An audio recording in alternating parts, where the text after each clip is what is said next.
ప్రజలను కోరుతా ఉన్నాం, జగన్మోహన్ రెడ్డి హామీలు ఏవైతే ఉన్నాయో ఈ హామీలన్నీ కూడా నీటి మూటలు లాంటివే.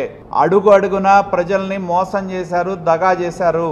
అధికారం అనేది మా కోసం అనే దృక్పథంతో జగన్మోహన్ రెడ్డి ఆయన చుట్టూ ఉన్న వాళ్ళు ప్రజల సంపదను దోచుకున్నారు, రాష్ట్ర సంపదను దోచుకున్నారు.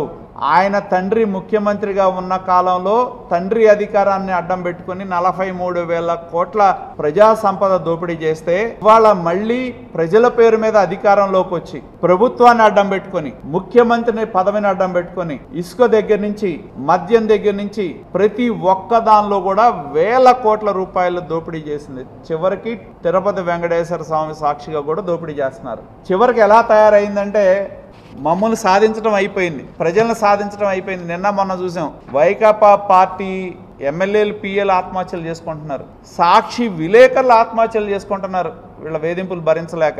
చివరికి ఆ స్థాయిలో ఉంది పాలన.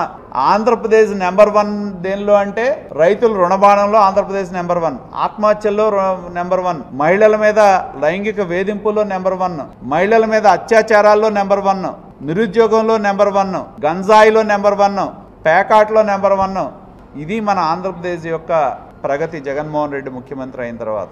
కాబట్టి మేము ప్రజలను కోరేది ఒకటే, ఈ అరాచక పాలనకి అంతం పలకాలి. ఈ రాష్ట్రంలో ఉన్న జగనాసుర పాలనకి అంతం పలకాలనే ఇవాళ తెలుగుదేశం పార్టీ జనసేన కలిసి నడవాలనే నిర్ణయాన్ని తీసుకోవడం జరిగింది. కాబట్టి మేము ప్రజలకు కూడా విజ్ఞప్తి చేస్తూ ఉన్నాం, ఒక రాక్షస పాలన అంతం కావటానికి, చరమగీతం పలకటానికి ప్రజలు మాతో కలిసి నడవాలని చెప్పి మేము ప్రజలకు విజ్ఞప్తి చేస్తూ ఉన్నాం.